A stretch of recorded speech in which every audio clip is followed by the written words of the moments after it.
Hello, class. This is the lecture scheduled for April the 15th, what used to be Tax Day, on America's two wars with Iraq.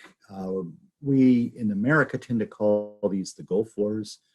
In the Middle East, the Gulf War usually refers to the war between Iran and Iraq that I talked about before, that was started by Saddam Hussein in 1980. And in the Middle East, they tend to call these wars, the U.S.-Iraq wars, because basically they were basically between the United States and Iraq.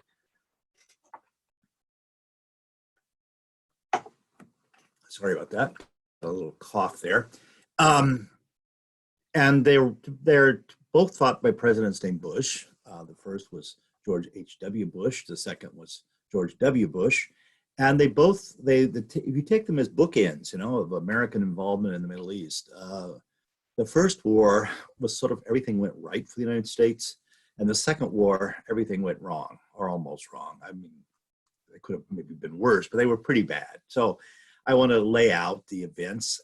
Before I start, though, I'd like to talk a little bit about the demography of Iraq. I have mentioned this in class, that earlier in class, Iraq under the Ottoman period was three separate provinces based on the three largest cities: Mosul in the north, Baghdad in the center, and Basra in the south. And those were all cobbled together by the British to make the modern state of Iraq. Now, Iraq has a demographic difference from many other Arab countries in that it has a very large Kurdish minority. It's about 20%, and those are concentrated in the mountains in the north. And here it'd be good if you looked at a Google map of Iraq and saw that there's a definitely mountainous area in the north. That's Kurdistan. That's where the Kurds live. And then there is a plains that is watered by the Tigris and Euphrates, and they come together, remember, at the Shatt al-Arab, which is a small river, runs about, I think, 30 miles before it hits the Persian Gulf. And Basra is where they come together. The two Tigris and Euphrates come together. So in the south, the majority of the population, almost all the population, is Shia, Arabic-speaking Shia Muslims. In the middle, it's Arabic-speaking Sunni Muslims. And in the north, it's Kurds. The Kurds speak their own language, and they are, by and large, Sunni Muslims as well, although not as religious generally as Arab Sunni Muslims. They tend to be much more believe in Sufism and various other kinds of things. The former Islam is not as strong in the north, largely because they were a rural population. Now, the Kurds have their own problems, and this is something that will come up in this lecture, and that is that there are two distinct groups living in Iraq. There are those who live close to the Turkish border, centered around the town of Dohuk. They speak a dialect of Kurdish, which is the same as the Kurdish spoken in Turkey. And then there are the ones who live further closer to Iran, and their center is Suleymaniye, or they call it Slimani in Kurdish. Those people speak a different dialect of Kurdish that aren't really that equally understandable. So they speak dialects that are different, but they also have different tribal allegiances. In the area closer to Turkey, the family that dominated there was the Talabani family. This is on your list, so I need to spell them out for you. And the family that dominated over in Suleymaniye is the Barzanis, who we've already remember. Mustafa Barzani was involved with the Mahabad Republic, the Kurdish Republic, Soviet-backed Kurdish Republic in Iran. And he is part of this story too, because he had come back to Iraq in the 70s and then had led rebellion against the Iraqi government from, say, 75, and then the Iraqis had signed the peace treaty with Iran, not a peace treaty, but an agreement with Iran, and Iran had then withdrawn any support to the Kurds, and Barzani went to America, to New Jersey, where he died in 79. But there are still these two factions, so keep that in mind, because they're very competitive with each other. The Talabani faction originally all belonged to one party. There was called the Kurdish Democratic Party in English. It split in the 70s, and you had the Patriotic Union of Kurdistan in English, PUK. That was associated with Talabani. And the old KDP was associated with the Barzani family. Now, it's not just family and dialect, it's also political ideology.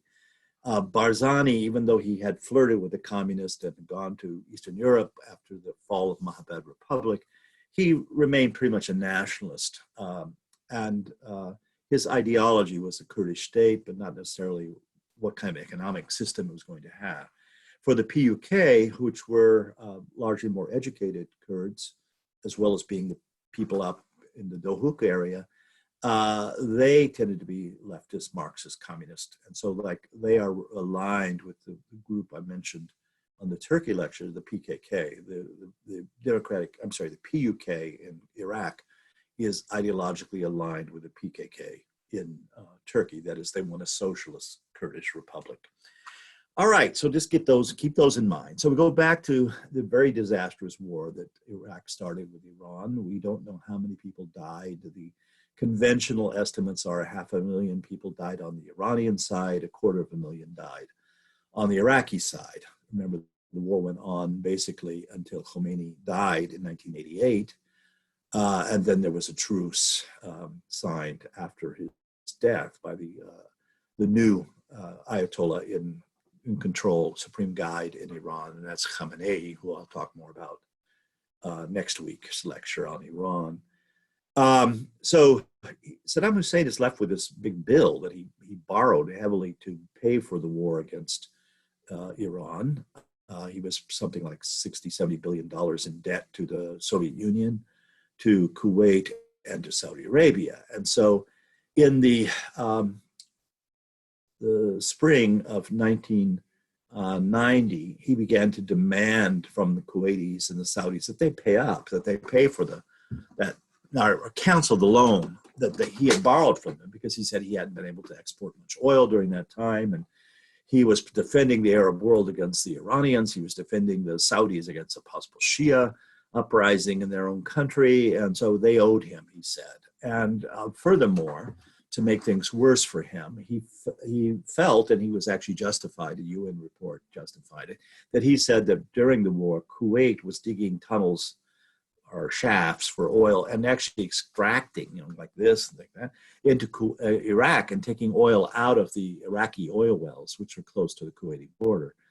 So he was really angry, and he said that the Arab states owed him and that they should pay. And he also, at this point, starts to act. Remember, in the lecture on Israel, this is the time of the Intifada, first Intifada. And so the Iraqi government, Saddam Hussein, is sending money to the Palestinians, and this, angers the Israelis greatly. But it also Saddam is trying to create a sense in the Arab world that he is the new leader, that he's going to take up the mantle of the Palestinians. He kind of failed in taking up the mantle of the Arabs of Iran, but he was now going to be the hero of the Palestinians.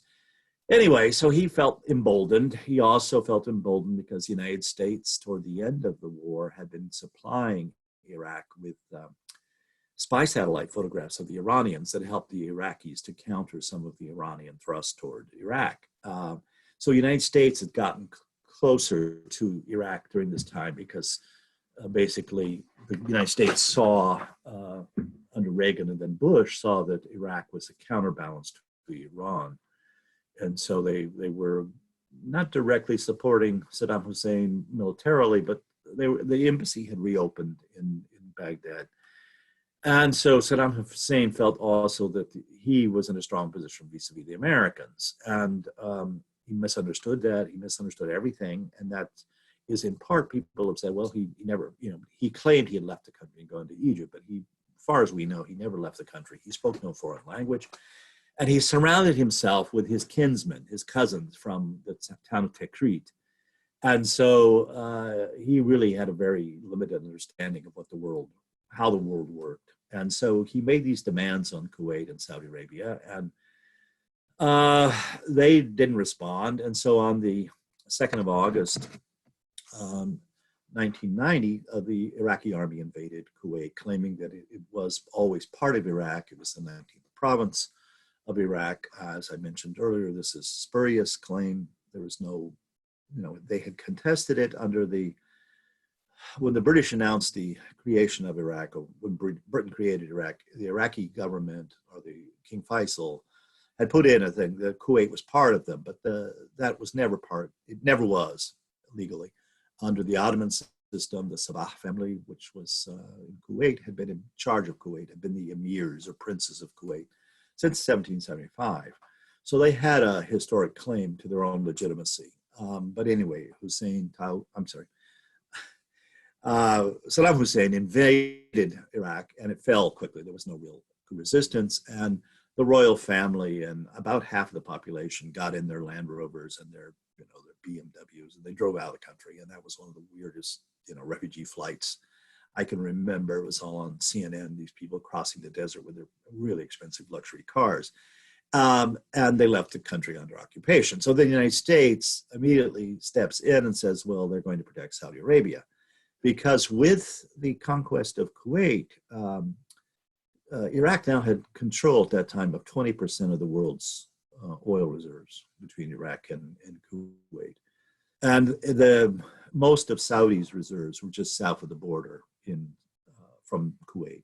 That's where almost all the Saudi oil, all Saudi oil is concentrated. And so the United States then announced Operation Desert Shield, and it started sending troops to Saudi Arabia. Now, this was unprecedented. Foreigners, especially non-Muslim, I shouldn't say foreigners, non-Muslims are not supposed to be in Saudi Arabia. And by October, there were up to 300,000 U.S. troops in Saudi Arabia. And the United States then began to try to assemble a coalition of forces to liberate Kuwait. Now, it was easy because Kuwait was a sovereign nation. It had been recognized by almost everybody. It was a member of the United Nations, a member of the Arab League. And it was easy to get a vote in the UN saying that the invasion of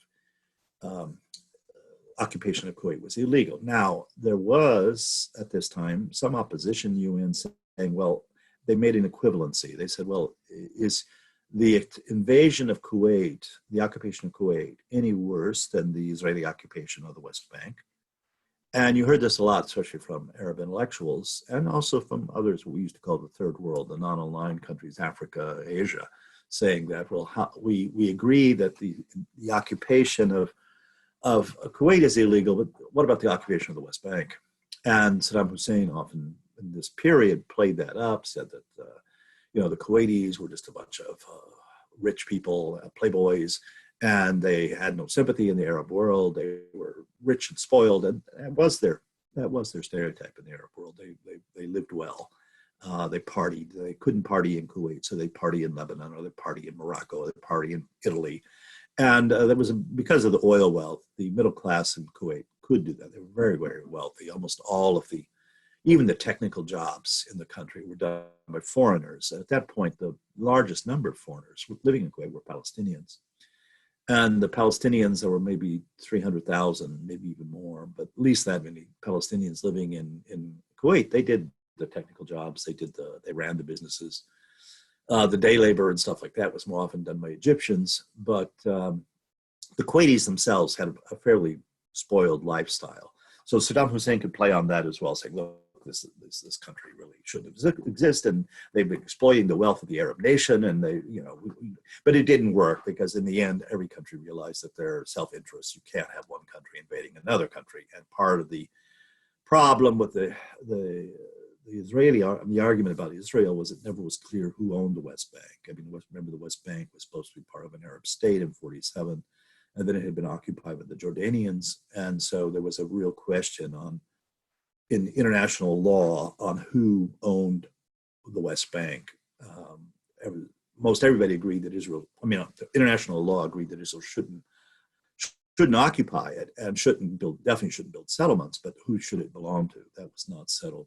So it wasn't quite the same as Kuwait. So the United States was able to get a UN resolution, and in part this was because Soviet Union itself was breaking apart. It wasn't quite gone yet, but it had pulled out its troops from Afghanistan, and there were anti-Soviet demonstrations going on, especially in the Baltic republics, what would become Lithuania, Latvia, and Estonia. and other parts of European Soviet Union, Ukraine. There were Georgia was a very hotbed of independence from the Soviet Union. And so it was clear that the Soviet Union was in bad shape. And so the Soviet Union didn't want to oppose the UN on this. And so it was clear sailing for America. The United States said, okay, we're the good guys. We have right on our side. And Egypt immediately signed on, said it would help. And Egypt, remember, had been basically in doghouse since it had signed the peace treaty with Israel in 79. And so the Arab states all reopened diplomatic relations with Egypt. And Egypt said it would send troops to help liberate Kuwait. And Syria then was caught in a bind. Syria had been dependent very heavily on the Soviet Union. It looked like the Soviet Union was going to collapse, and it wasn't sure who would, pick up the bill in Syria. And also then they had this argument with Saddam Hussein for about 10 years on who was the better Ba'ath. In part, it goes back to the Lebanese Civil War. Saddam Hussein felt that the Syrian army should not have supported the Christians and should have let the Palestinians overrun Lebanon. So there had been a feud between the two Ba'aths before this. So Syria, quickly, it surprised the United States. Syria said it would send troops to Saudi Arabia as well. So the United States then was able to build up a coalition of various countries. Most of the Western European NATO allies agreed. Turkey agreed not to send troops, but to allow the United States to use its air bases in Turkey to mount the campaign against Iraq should it be necessary. So in the case of George H.W. Bush, he got everything, as we say, ducks. He got all the ducks lined up in line, and he had it ready for the war. And so the United Nations passed a bill on January the 15th, 1991, saying that Saddam Hussein should withdraw all of his troops from Kuwait. The United States waited 24 hours. There was no sign of withdrawal. And then the coalition, we say the coalition, but it was British and American airplanes, start bombing Iraq. And they bomb it extensively. They bomb it until February the 24th.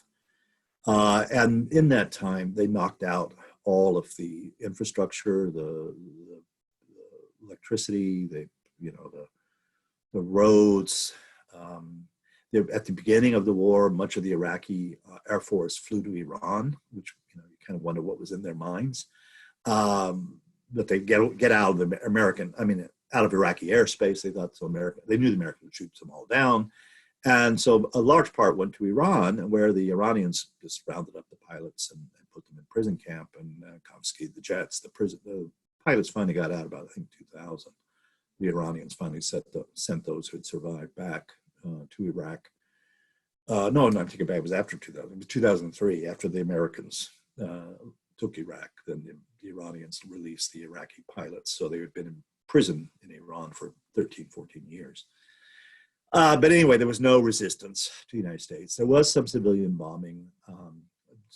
Civilian casualties. There was a famous parking lot in Baghdad that was packed with refugees, and it was hit by the Americans. And this is what we called collateral damage. Collateral damage was when civilians were killed unintentionally. That's one of those army euphemisms, along with friendly fire. And so collateral damage was relatively low. There were a lot of Iraqi military that was killed, but the main thing was the infrastructure was completely destroyed. And then the operation, what was called Operation Desert Storm, that was led by General Norman Schwarzkopf, who today is probably not known. He's probably not a name you've heard of, but back in the 90s, he was quite a hero. He was sponsoring all kinds of things on television. And I think I mentioned earlier, the irony of all this is that it was his father, I forget what his father's name, may have been Norman too, I don't know. His father had been head of the state police in New Jersey and had been one of the men hired by the CIA to go help the Iranians fight the communists in the 1940s. And so little Norman had grown up in Iran. And at the time, people said he spoke Arabic. It wasn't really true. He did not speak Arabic, but he did speak Persian. He had some Persian that he had learned as a child and living in Iran. So anyway, we have that irony of American involvement in the Middle East. So he is the hero. What the Americans did is they went far out. The Iraqis weren't expecting the Americans to go hundreds of miles out into the desert, and so they had built entrenchments, especially with oil, to set them on fire to kind of make a flame wall. And the Americans had gone out about 100 miles into the desert and then swung around them. And so the war was over in a very short time. I think it's what I have, how many hours it was. It was a war of hours rather than days. I thought I'd written it down. I don't know exactly how many hours, but I don't. Okay, 100 hours. It was 100 hours. And on the 27th of February, Bush announced that Kuwait had been liberated. And what was interesting about it, again, it was very cleverly done. The Americans did not send troops into Kuwait City to liberate Kuwait City. Rather, it let the Arab troops go. And the first tank into Kuwait City was a Kuwait tank, or at least a tank flying a Kuwait flag. And then it was followed by Syrian, Egyptian. The other Arab state, Morocco, had sent troops as well. And in fact, all the Arab states had supported the liberation of Kuwait, with the exception of three. And the three states were Libya. You could imagine this was Gaddafi. Gaddafi was not going to go along with anybody. Yemen, and I'm not really sure why the Yemenis didn't, because large numbers of Yemenis were working in Saudi Arabia. And as a result of that, the fact that Yemen did not support the war, the Saudis kicked all those. It was close to 1 million Yemenis workers in Saudi Arabia were kicked out. And as I mentioned in the lecture on foreign labor, that's at that point that the Saudis started importing South Asians to do the menial work in Saudi Arabia, whereas before that it had been done largely by Yemenis. Egyptians were brought in a large number at this time as well. To do the middle level kind of jobs were done by Egyptians, and the Palestinians, as in the case of Jordan, the Palestinians were expelled from Saudi Arabia at that time. So, because the Palestinians, the PLO did not take a stand. It stayed neutral, as did Jordan. And so two countries supported Iraq, that was Yemen and Libya, and two of the members of the Arab League, Jordan and Palestinians, stayed neutral. Jordan, because it was a major lifeline to Iraq, the trucks, the goods in and out of Iraq, all during the Gulf War went through Jordan and then out through the Jordan port of Aqaba. So the whole trucking system of Jordan and Iraq were intertwined. And so Jordan just felt that it couldn't afford to side with Iraq. And so it stayed neutral. It didn't want to oppose it, but it stayed neutral. And then publicly they said it was because they saw that the occupation of Kuwait was equivalent to the occupation of Palestine. And so that for that reason, they wouldn't do anything. So it was a complicated situation, but America basically won easily. One of the more tragic things was as the Iraqi army was fleeing out of Kuwait, they just took all the cars they could find and they were driving up this divided highway to Baghdad, and they were bombed by the Allies, Americans and the British, and tens of thousands of Iraqi soldiers were killed. And at that time, they were calling it the Highway of Death. And it was kind of Wesleyan students that decided they were going to call Washington Street because of the people who lived on the other side of Washington Street. They started calling Washington Street the Highway of Death because of bad traffic and people getting run over and stuff like that. But anyway, that was Wesleyan kind of humor. But the war was over. The United States won. The United Nations started to set up a truce, and then there were negotiations. And during the negotiations then, the United States on Voice of America in both Arabic and Kurdish said to the people of Iraq, rise up in rebellion against Saddam Hussein. Because what the United States did is that they decided not to go all the way to Baghdad. And this has been debated ever since, and I want to lay out why it didn't. The theory was that had it gone to Baghdad, it would have toppled Saddam Hussein, and what would have been the vacuum. And two of our allies in this war, Turkey and Saudi Arabia, both opposed that. They said the vacuum would be worse than Saddam Hussein. The Turks were afraid the Kurds would get independence in the north, and then that would encourage the Kurds in Turkey to move for independence as well. The Saudis were afraid that if the army was replaced, that what you'd have would be a Shia state in Iraq, which we do see when the army was replaced in 2003, you get a Shia state in Iraq. So they were right about that. they were afraid that it'd be a Shia state, and that would be a threat to them because of their Shia minority in Saudi Arabia. So Bush decided that he would topple Saddam Hussein with American forces, but the idea was that he would encourage Iraqis to rise up against the government. And so they did, both in the north, the mountains, the Pesh Merga, which was what the Kurds call their own militias, those who faced death, Pesh Merga. The Pesh Merga started fighting against they had helped. They'd been with the Americans actually during the war. They had given American special forces were in Kurdistan during the war, as they would in the later war, second war, and working with the Kurdish forces. And so they rose up, but also Shia rose up in the south, and they had no militias. They just grabbed guns from police and whatever. They took over the mosque, the holy mosque in Najaf and Karbala, which are the two really holy cities for the Shia. And they were in the hands of Shia rebels. And then the Iraqi army then started attacking them. And the Americans then got through a no-fly zone in the north, and I have that on you. I just want to make sure it was in April, and that was the 36th parallel. So if you look on a map, you can see 36th parallel covers most of Kurdistan, not all of it, but most of Kurdistan fell to the north of the 38th parallel. And what that did was that, I'm saying 36th parallel, the 36th parallel, it established basically a no-fly zone for the Iraqi Air Force. They didn't have any Air Force up. They had helicopters. The air jets had all been destroyed. They still had helicopters. So they had the ability to attack rebels. But once the Americans actually shot down a couple of Iraqi helicopters at that time. Once that they didn't have the air advantage, then the Kurds actually had the advantage on the ground because they knew the terrain, and two, they were being supplied by the Americans. So they had the advantage. In the south, there was no equivalent.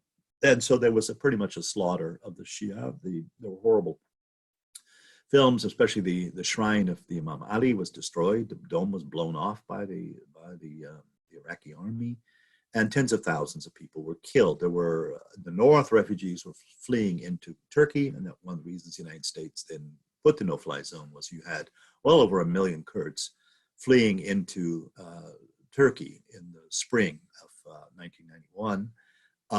And that was very similar to what we saw recently with the Syrians moving into Turkey. But there were big refugee camps in southern Turkey for these Kurds. And so then the Shia were fleeing south into Saudi Arabia. And so the no-fly zones then were put in place. And in the south, it meant nothing, partly because the head of the Shia at that time, and the Shia in Iraq are organized in a council. I have it on your list. It's called the Hawza, that sits in Najaf, which is the holiest city. That's the city where Imam Ali is buried. The council there has an Ayatollah that is their spokesperson, and he's not quite the same as the chief Ayatollah that we have in Iran now. In fact, the Iraqis have tended to resist that kind of centralization. But their chief Ayatollah at the time was Ayatollah al-Kho'i, and he was browbeaten by Saddam into saying that it was legitimate for Saddam to use his troops against Najaf. His members of his family had been imprisoned and tortured by Saddam, and there was a lot of pressure on him, and he himself died in 1992 under very suspicious circumstances. But the Shia rebellion in the south ended, and I'll come back to it when I talk about the Shia revival, because it is out of that rebellion that you get the growth of very politicized Shia movements in Iraq, which we have with us today. But I'll save that for another lecture. So in the end then, in the north, the Kurds are able to establish their autonomy, but they begin to fight among themselves. And at one point, the Iraqis are even able to occupy Erbil, which is the capital of the Kurdish region, because the two sides are fighting. And the two sides really don't quit fighting until 2001, after the September 11th, and it was clear the United States was going to take a stronger action in the Middle East. The United States sent mediators in, and it was only then that the Kurdish factions stopped fighting each other as much as they were fighting the Iraqi army. But the Iraqis never really were able to recapture the north, and so it evolved into what we today call the Kurdistan autonomous region. It is basically functions as an independent country inside Iraq, and this happened at this point as well. And this is where it started. The rest of it, it was put under UNISCOM, which is United States Commission for, I don't know what it stands for anyway. It was supposed to be to decommission weapons of mass destruction and to control the sale of oil. The Iraqis were put under very strict restrictions by the United Nations sanctions. They were supposed to give part of the money from the oil they sold to Iraq, to the Kurds in the north, and part of the money was to go to reparations to Kuwait, because when the Iraqis left Kuwait, they set all the oil wells on fire. And so it took about a year for the Kuwaitis in the United States to put the oil wells out, and millions of barrels were lost in that. And so the UN said that Iraq owed Kuwait that money. It was dragged out. It went on all during the 90s, various tales that the Iraqis weren't allowing the inspectors to dismantle their chemical weapons, that they were cheating, and there's a lot of cheating going on. The Iraqis were selling oil to Turkey and to Jordan that wasn't under the UN supervision. They were bringing in, they were supposedly only food and necessary things, hospital, medical things, were supposed to be brought into Iraq. And so what happened in that period, the 90s, is the infrastructure slowly fell apart, because the things that they were supposedly bringing in for it, the army would would filter off to arms manufacturing. And so pipes and things like that. And so Iraq, which had one of the best standard of livings of any country in the Middle East, because the Iraqi government had spent that oil wealth, unlike, well, it had a large population, but on upgrading schools, upgrading hospitals. Iraq had probably the highest number of physicians per capita. It had, the best educated population probably of any of the large Arab countries. All that went to rot in the 90s. Money was taken away from it. It fell apart. And so today, I think if you look on that list I gave you about the water, it's down to like 80% only have clean water. 100% had clean water in 1990. And so the British medical journal Lancet says that up to 500,000 Iraqis died, extra Iraqis died that shouldn't have died. Excess Iraqis died because of the embargo, the medicines that weren't getting in, the equipment that wasn't getting in. And it wasn't that those things were embargoed. And so you can't blame the embargo entirely. It's just like the case with Iran. The embargo in Iran is that the embargoes generally don't hurt the countries that we think they're going to hurt, because what they do is they just siphon off the resources that for what they want. And so they either do it on the black market, the world black market, or they find other ways. They find very ingenious ways to stay in power. And usually it means that the ordinary people don't get the money and don't get the things they're supposed to be getting. And that's what happened in Iraq. So Iraq's standard of living fell dramatically in the 1990s. All the while, the bickering is going on with the Iraq and the United Nations, and Iraq and the United States putting pressure on the United Nations. And by this time, by the late 90s, Iraq has new friends, and its new friends are the Russian Federation, France, and China. And those three countries kind of come in to the vacuum of the Iranian economy and start to buy oil, sometimes surreptitiously, and to lend money to the Iraqi government. And so I put that in there just so you know that the coalition that was possible in 1990 is not possible in 2003.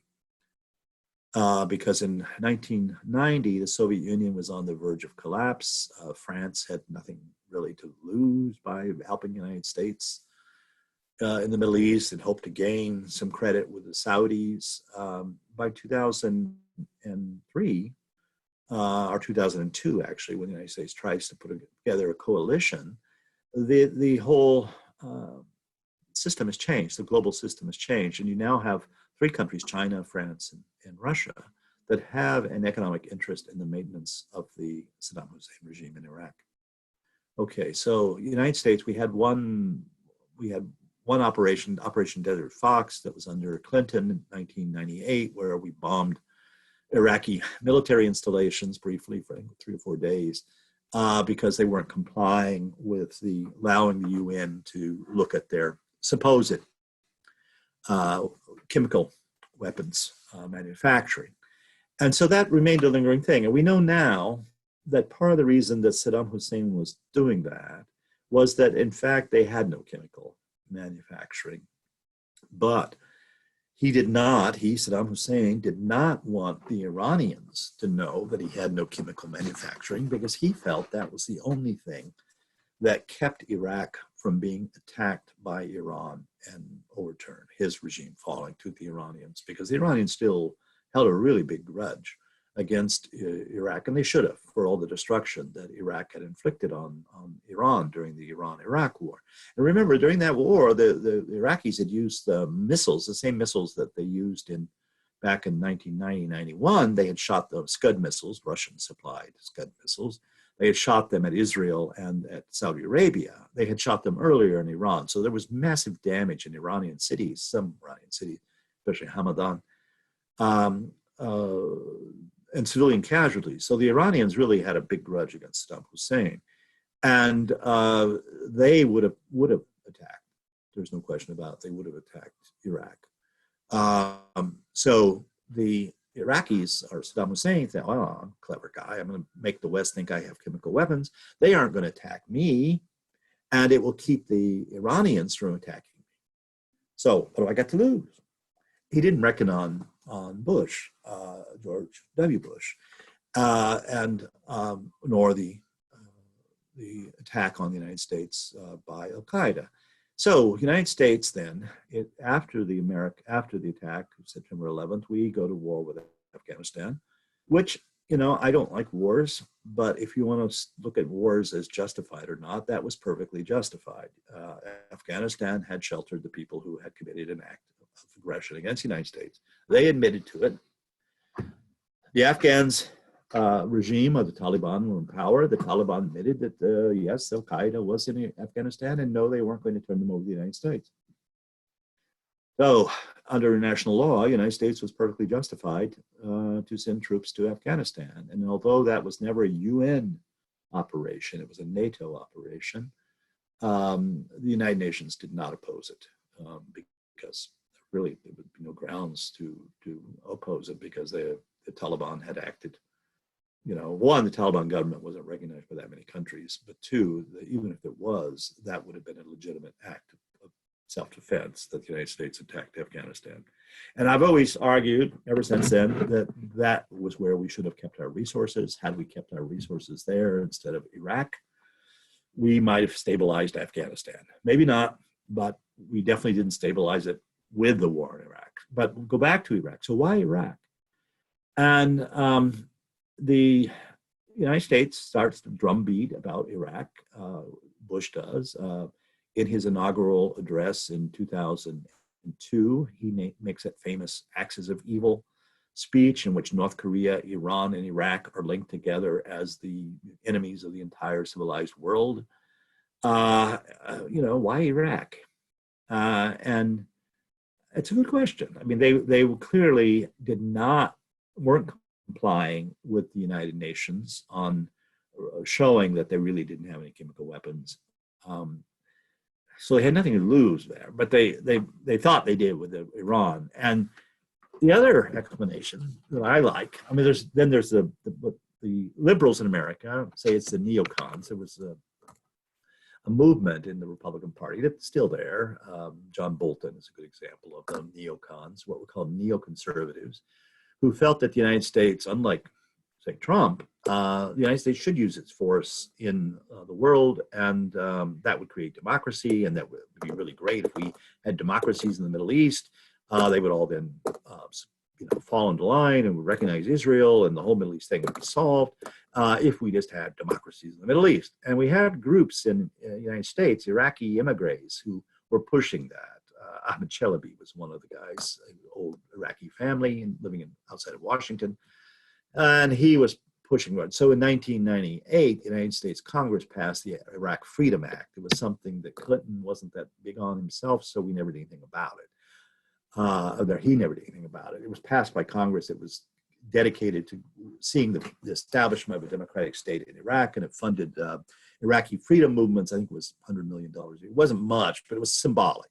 Well, when Bush comes to power, he then sees this Iraq Freedom Act, and he activates it and says that we, the United States, have to actively work to overthrow Saddam Hussein.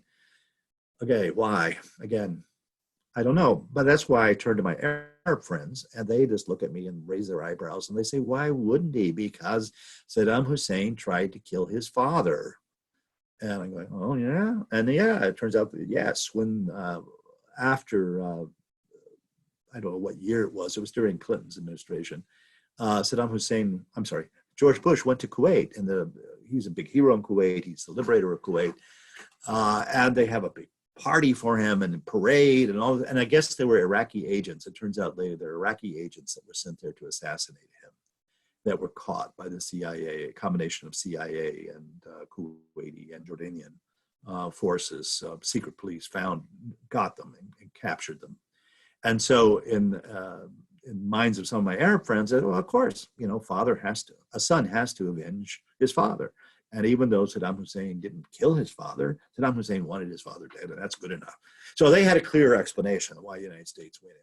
The rest of the world wasn't so sure. So the United States goes to the United Nations, and it tries to get a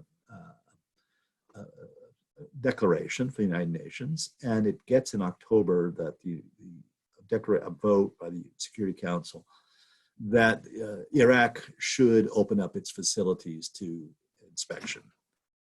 And that's all it said. It didn't say anything about use of force. It said they shouldn't do it. And the United States then used that to promote a war against Iraq. This time they didn't get hardly anybody to sign up. This is when you had Colin Powell, who later said it was the biggest mistake of his life, give a speech before the United Nations about the weapons of mass destruction the Iraqis had, and he admitted later, many years later, that it was all false information, that it was not true. Tony Blair, British Prime Minister, he makes a similar speech in his parliament to say that, look, we're faced with this massive weapons of mass destruction, we have to get rid of them. And so both the British Parliament and the American Congress voted War Powers Act to the British government and the American government. So then the Americans tried to set up a coalition. Well, they turned to the Arab world, and the Arab world says no. By this time, the Saudis even had soured on the United States. The presence of American troops in Saudi Arabia in the 90s had led to the growth of support for al-Qaeda in Saudi Arabia. And so the Americans actually had already been kicked out of Saudi Arabia by 2000. So there weren't any American troops left in Saudi Arabia. The Americans were still in Kuwait. They were in Bahrain and Qatar. Army in Kuwait, Navy in Bahrain, and Air Force in Qatar. And those countries, Kuwait, Bahrain, Qatar, they said, yeah, we'll go along with the United States. All the other Arab countries said no, they wouldn't. Turkey said no, they wouldn't. Turkey said, you're not even going to be able to use our airfields this time. And Americans found themselves kind of left with Britain and Australia and New Zealand. No, New Zealand said no too. New Zealand said yes the first time. New Zealand said no the second time. And so this is when you had the so-called coalition of the willing that Rumsfield, Secretary of Defense, famously coined, and then the New Europe and the Old Europe, because it turns out the European countries under NATO that were willing to help the United States were those countries which had just joined, so Poland, Bulgaria, Romania. They were willing to send troops to America. I mean, I don't think Poland sent a few hundred. I don't think Romania and Bulgaria sent anybody. But that was then what Rumsfeld famously called the New Europe and the Old Europe. The New Europe is the one vibrant Europe that's going to support American values, and the Old Europe is and this is when I don't know if you've heard of it, you must have heard of it in a joke, not in reality. During this time, the cafeteria and the Congress stopped calling French fries and started calling them freedom fries. So, the French were especially opposed to American military intervention in Iraq, as I mentioned, in part because they now taking a principled stand, but also because they were profiting from the regime in Iraq, and it would have been to their economic, you know, disadvantage if the regime fell. Russia also definitely opposed it. China opposed it. But the United States then got its partners together, and on March the 20th, 2003, the United States started Operation Iraqi Freedom, which was to invade Iraq.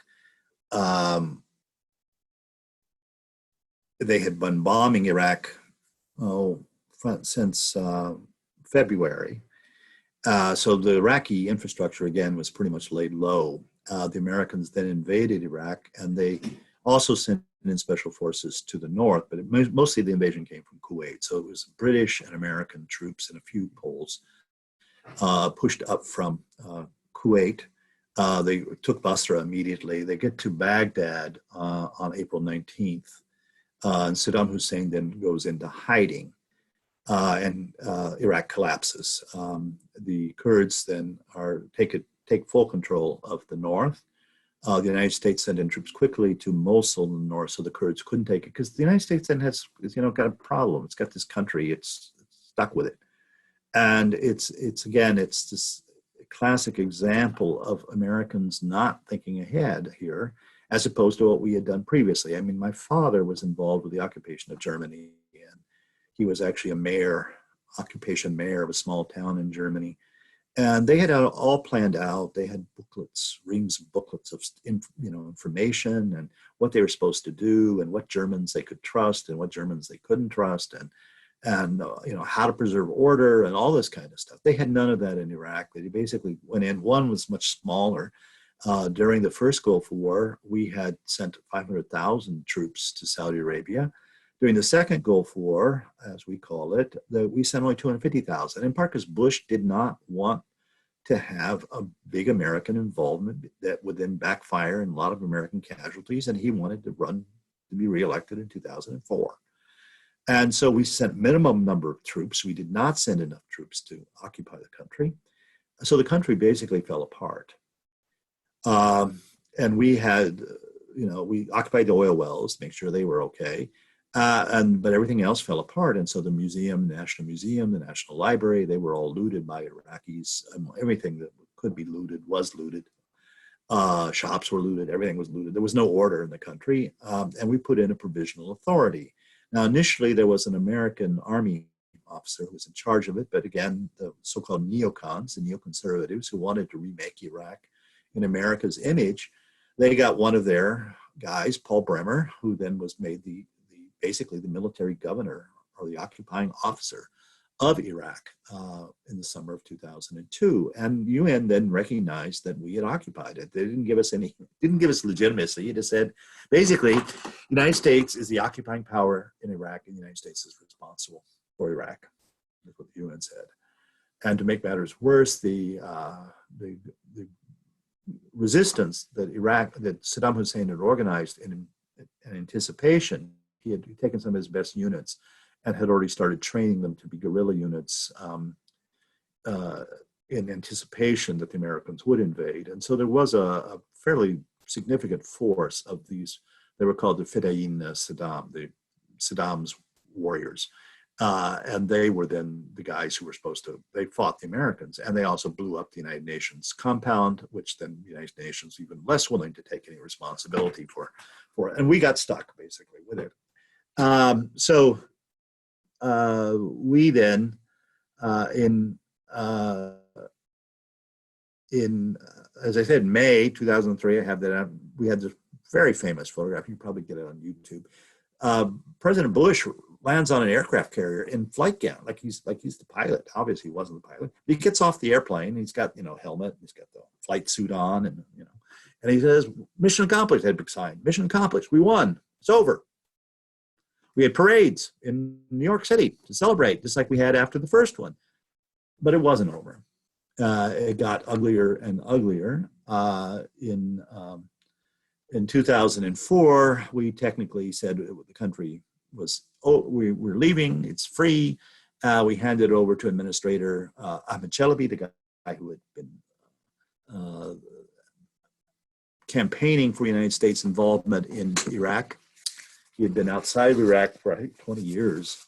He had no credibility in Iraq. In fact, even one of the descendants of the former king, who had been overthrown in rebellion in 1958, he came back to Iraq and was claiming the throne, and it was just a real mess. And luckily, somebody stepped in, and that somebody who stepped in was the chief Shia cleric in Najaf, a guy named Ali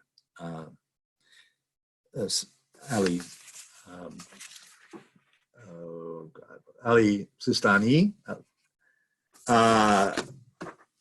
and he took the standard Shia political view, which is don't do anything, don't support, don't oppose. He said the American occupation is not legal, but we're not going to oppose it. So he said neither help nor hinder the Americans.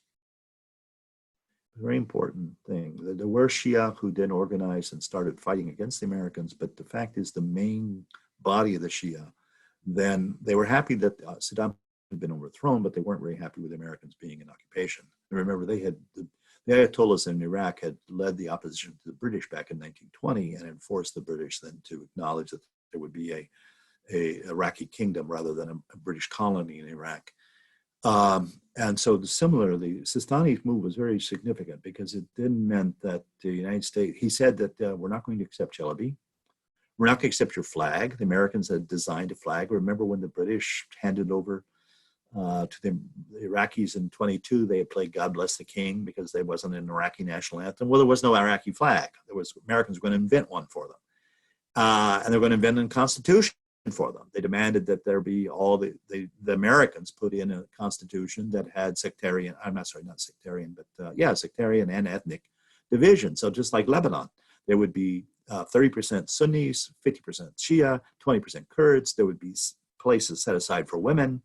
10%, I think, was the number they were using. All the parliament would have to be 10% women. And they just basically imposed this on the Iraqis. And Sistani said, no. He says, if we have a constitution, it has to be written by Iraqis. If we have a parliament, it has to be voted for by Iraqis. And so the Americans were forced to have to go through a long procedure where the Iraqis had an election to elect people to set up to write the constitution, and then to have elections and then have a government. But in the meantime, things were getting worse for the Americans. The resistance was much stronger than we had anticipated, in part because when we arrived, we had a de-Baathification process, similar to the denazification process that the Americans had in Germany in 45. The difference was in 45, the Americans actually had a list of people who were Nazis. They went down it and they decided that if you were the bad Nazis that actually had taken part in the genocide or taken part in war crimes, then you would be imprisoned. But if you were just Nazi following orders, you would be, you could probably keep your job. And so the civil service, the German civil service, remained intact in 1945. And it could then cooperate, the police and people like that could cooperate with the Allied authorities. In Iraq, they fired everybody who was Ba'ath, and everybody who was in the government was Ba'ath, so everybody got fired. And so there was nobody. It was a vacuum. And so a lot of the army that had been fired, they went and joined the rebels. So it was bad in 2004. Lots of casualties. They had already lost many more than they didn't lose many in the war. It's one of the the sad things about the whole war is that 10 times more soldiers, Americans, died after mission accomplished than before mission accomplished. And so the fighting was, and then also 2004 was the year that they had the scandal of Abu Ghraib prison, where Americans had taken pictures of Iraqis stripped naked and dogs threatening them and all this kind of. So there was scandal about torture and these pictures. And so Iraqis were generally getting pretty angry with the United States. And so the opposition was growing to American presence in the country. And then in 2005, they had their first election for parliament. And then in 2006, they had an election formed a prime minister, and that was Nouri al-Maliki. And as the Americans and the Saudis had feared, the Shia parties then dominated. In part, the Sunnis refused to take part in the elections. The Kurds voted, and the Kurds, the head of the president of Iraq has been since independence, well, since liberation, whatever we call it, has been a Kurd. The real powers were the prime minister, and the prime minister has always been from has always been from the Dawa party, which I will talk more about in the lecture on politicized Shiism. So it's a Shia sectarian party. There has been attempts by Iraqis to create non-sectarian parties, but so far, unlike the case in Lebanon, they haven't worked as well. Unlike Lebanon, people don't vote according to their party. So it's possible in Iraq to create a non-sectarian political movement, unlike in Lebanon, which currently under the constitution can't, because you have to vote according to your religious community.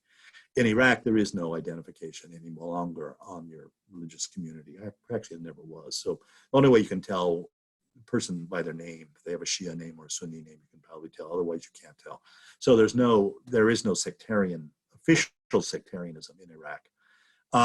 But in 2000 to go back to your time thing, they finally caught Saddam Hussein in 2005. They had killed his two sons. Americans had killed his two sons earlier. They caught him in 2005. Actually, no, it was 2004 they caught him. And then he went on a lengthy trial. And eventually then he was convicted, and he was hung on live television. And then in 2000, that was 2005. And in 2006, a really ugly turn took place, and that was the al-Qaeda in Iraq blew up one of the holy mosques of the Shia, not as holy as Najaf or Harbala, but almost, and that is the Hasan al-Askari Mosque in Samarra. Samarra is north of Baghdad. It's a predominantly Sunni town. The population is mostly Sunni, but they have this shrine to the Imam Jafar. And so that starts 2006. You start to have a sectarian civil war in Iraq that is very similar to what you had in Lebanon during the Lebanese civil war. That is, people were being killed because they were Shia or Sunni. And it got really ugly. And that's when Bush then, also the resistance from al-Qaeda in Iraq got much more organized. It was at this time, it had been led by a Jordanian, Abu Musab al-Zarqawi. Now it was led by Abu Bakr al-Baghdadi. And so you can tell by the war name he takes, Baghdadi, that he's an Iraqi. And he was an Iraqi. He was, in fact, radicalized in al-Hurayb prison. So again, we sow what we reap, or we reap what we sow, rather. And so the Americans interfaced with a real problem. They had already, there had been advice, and this is, again, one of the pet things I get angry about. I get angry about the fact that so many people died after we said it was mission accomplished. And second, that many of the more were damaged. I mean, I'm glad they lived, but the casualties would have been much higher had we not had such good medical things. So you get tens of thousands of American veterans from this war who are disabled in really bad ways. And I really feel that they have been let down by the US government as well. But it meant that Bush could say in 2004, I won, and we don't have that many casualties, because he only talked about the dead. He didn't talk about the wounded. And he got reelected, resoundingly reelected in 2004. But by 2006, they realized that, in 2007, that they realized that it's not going as well, and the Democrats are using that. And it was clear that in the next election, the Democrats would have the Iraq War as an issue. And so the Americans start what's called the Great Surge. They send in 100,000. They had reduced the number of troops in Iraq to around 50,000, and they upped it to 116,000 to fight the insurgency. But what really saved them was something that should have been done all along. Back to my pet peeve, that at the time of the Iraq War, the American government decided that people like me and other people, I didn't even try giving my advice. I don't think I know that much about Iraq. I know a lot more about Syria, but the people who did know about Iraq, my equivalents, they didn't ask. In fact, they didn't want to ask. And they brought in people like Paul Bremmer, who had never dealt with the Arabs at all, didn't speak a word of Arabic. And most of their administration did not speak Arabic. and they just didn't have a clue. And finally, it was the special forces, and the special forces have always been famous for cultivating local people. I mean, they started off in the Vietnam War with the hill people of Vietnam and Laos. And so they've always had been trained to have a skill set where they deal with local people and understand the local conditions. So the special forces, who had first started working with the Kurds in the 90s, started working with the Bedouin tribes after the American invasion, and cultivating them and sitting around in the tents with them, talking to them. And they all, of course, spoke Arabic, and not only Arabic, they spoke Bedouin Arabic, which I don't understand. And so they can, communicate with these people on their own language and their own way, and they got them to support the Americans, basically by buying them, which is what the British eventually did as well in Iraq, giving them money, giving them employment. And they started what was known as the Sahwa movement. And Sahwa in Arabic means awakening. And so the Sahwa movement was just as important as the surge. I mean, it's hardly ever mentioned at the time. Now scholars mention it all the time. But at the time, Bush was talking, it's the fact that I acted decisively. I sent in these extra troops that we're winning the battle now. But it was more the Sahwa. And so the al-Qaeda actually is defeated in Iraq, and they go into Syria. And I'll talk about that. That's one of the things that contributes to the Syrian war, civil war in 2011. They are defeated. The Shia the government, the one that was the most anti-American was the Muqtada al-Sadr. And again, I'll talk a bit more about him when I talk about the Shia. His Jaysh al-Mahdi had been fighting the Americans. The other group of Shia militia, the Badr Brigades, they had not during this period. And they increasingly became the Iraqi army. And the Iraqi army then was in coordination with the Americans against al-Qaeda in Iraq, basically against the Sunnis. And most of the fighting took place in what Shia called the Shia Triangle, which is the area north of Baghdad where Shia Sunni Triangle, where the Sunnis are concentrated, and that includes Fallujah, which was one of the places where America fought two battles. Some of the deadliest battles Americans fought in the Iraq War. Well, actually, it wasn't in the war, it was in the aftermath of the war, were fought for Fallujah. And so that area was pacified by this combination of the Iraqi army and the surge, but more importantly, the Sahwa, the Bedouins who were fighting on the side, and they were all Sunnis, who were fighting on the side of the Americans. So what then the United States feels it's able to do, and this is December the 4th, 2008, so Obama has been elected, but Bush is still in power, still technically in charge. We sign an agreement with Iraq which says that all of American forces will be drawn to military bases, and that we will withdraw by 2011. Now, later on, especially during the Obama second campaign, the Republicans said, well, Obama pulled out of Iraq. Well, he didn't sign the agreement. The agreement was signed by Bush. It was a Republican administration that signed the agreement to leave Iraq. Something that, conveniently forgotten in the rhetoric of a political campaign. But Obama did want to withdraw from Iraq. And so when we get up to 2011, and remember, 2011 is also the time Arab Spring starts. So it's already a troubling time in the Middle East, and it's not a time actually to be withdrawing. But what happened is that Obama had pledged to withdraw the troops out of Iraq, and he clearly did not want to have any involvement in the Middle East, and we'll talk more about that when we get to the Syrian civil war.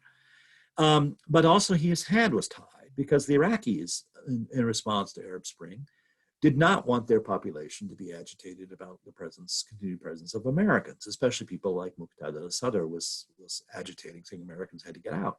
And so the Americans said, okay, we will stay if you give us extraterritoriality. That is, American soldiers in Iraq on a basis cannot be tried by Iraqi law.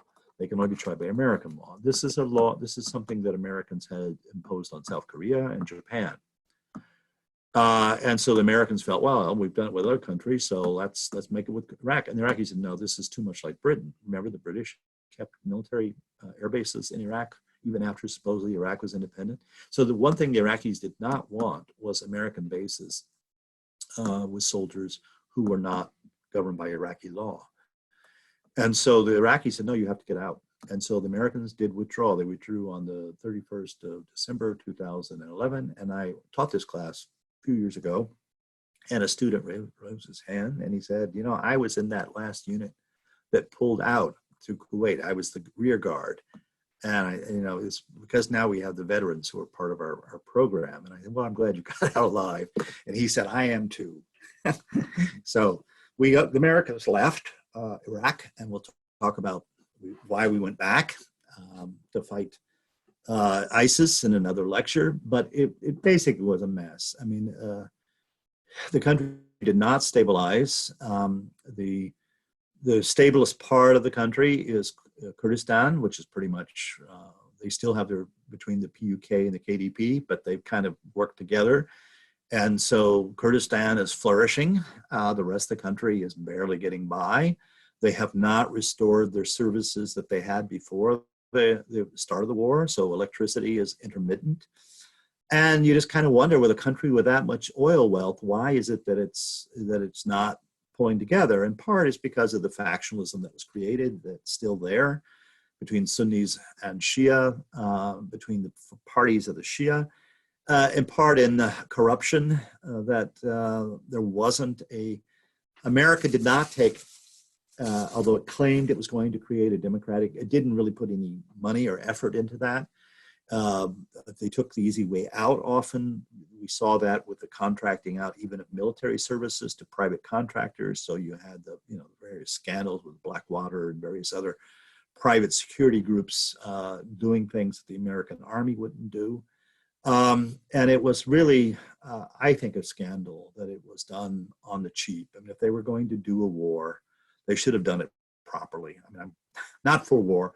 Don't get the wrong idea, but they really, it was all done for political reasons, I think, to get reelected in 2004 and then to win in 2008 for a Republican candidate. And I really feel that it was a bad period for the United States, both in obviously for our relations with the Middle East. No one in the Middle East now thinks the United States has altruistic interest. Remember, we started off, we were considered with President Wilson, we were considered the good guys, the good Western imperialist power was the United States. If you're going to have an imperial, remember Ali Adib had said that if Turkey was going to have a mandated power, let it be the United States. We were the good imperialist, and now, because of the Iraq War, it was just seen as, no one could really understand in the region why. First one, yes. Second one, the weapons of mass destruction did not exist, and we pretty much knew they didn't. Well, the official Washington pretty much knew it didn't exist. The other link that they tried to establish, but somehow Iraq was tied to September 11th, which of course it wasn't. As we saw, I mean, eventually al-Qaeda in Iraq would flourish among the Sunnis, but as far as Saddam Hussein, there was no reason why he would support those people. They were basically Muslim Islamists who would have overthrown his regime in a blink of an eye, because they want an Islamic state there, not a Ba'athist secular state. So everything was a lie about that war, and so I think it has left an ugly taste. And we have said, my generation, we had the Vietnam War. And we often talked about in the post-Vietnam period, the 70s, 80s, and 90s, we talked about the Vietnam syndrome, that the United States was not going to get involved again in a foreign war because of our memory of what had happened in Vietnam. And then we had the first Iraq War, and that, of course, people said, oh, look, it's changed. The Vietnam syndrome is dead. And we, unlike the Vietnam War, we never had a major parade to mark the end of it. We had this big parade in New York to mark the end of the first Iraq-US war. And of course, it was a victory. I didn't mention, I should probably mention, that it cost us nothing. All the expenses that we incurred, military expenses that we incurred building up our forces in Iraq, and then the bombs we dropped and all that kind of stuff, the Saudis and the Kuwaitis gave us money for it. In fact, I read somewhere that the United States actually made a profit off the war. The Treasury made more money than it spent on the war. Contrast that to the second one. Many more people died, many more civilians. In the first Gulf War, the number of civilians was probably a little over 1,000. We don't know how many. The minimum number of people, civilians killed in the second war is 100,000. Some estimates put it up close to 1 million. I think that's a little bit over the top because the fighting was concentrated basically in the Sunni triangle. But it was high, and also then American losses, not just the ones who died in the actual war, but the many more who died or were wounded in the post-war. And then to add to that, it cost the United States taxpayers well over several $1 trillion. That, you know, we have billions of it we can't account for. It just disappeared. There was under Obama we had a congressional inquiry where the money went, and we couldn't account for something like $500 billion. We don't know where it went. So it was just a terribly mismanaged war. And I would suggest, I may be wrong, you know, I'm a historian, not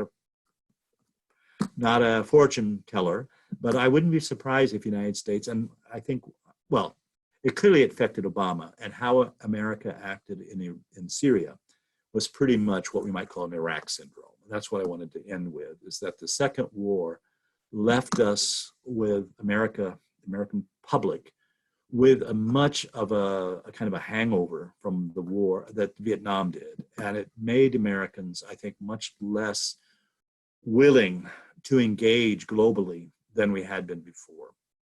And I think I'll leave it there. Again, if you have any questions, please write them into me. I think the account that you have in your textbook is clear. It doesn't have a lot of detail. There are many works that have come out. There'll be many more that will come out once the secrets are, you know, it takes 30 years before the secrets can be declassified. And my guess is that a lot of the secrets will never be declassified from this war. But it'll be a while before we'll get a full accounting of it. And it'll be a while before Iraqis, although there is a novel that came out of this, and I can't remember the name of the author now. I don't have it with me because I packed up most of my books, but I will tell you it's been translated into English, and it's called Frankenstein in Baghdad. And it gives you then it's a very strange book, basically about a person who's put together from body parts of people who were killed during the fighting in Baghdad, and then becomes like Frankenstein. But it gives you an Iraqi perspective on the war. Americans are vaguely mentioned in it. I mean, we're kind of a shadowy figure in the novel. It's in English now. I read it in the Arabic. And I can't think of the name. But if you look up Frankenstein in Baghdad, I'm sure you'll find it, because it was on sale for Amazon for a while. It's paperback. All right, so I will leave you with that. And next week I'll give 2 lectures on one on modern day Turkey, and the other on modern day Iran.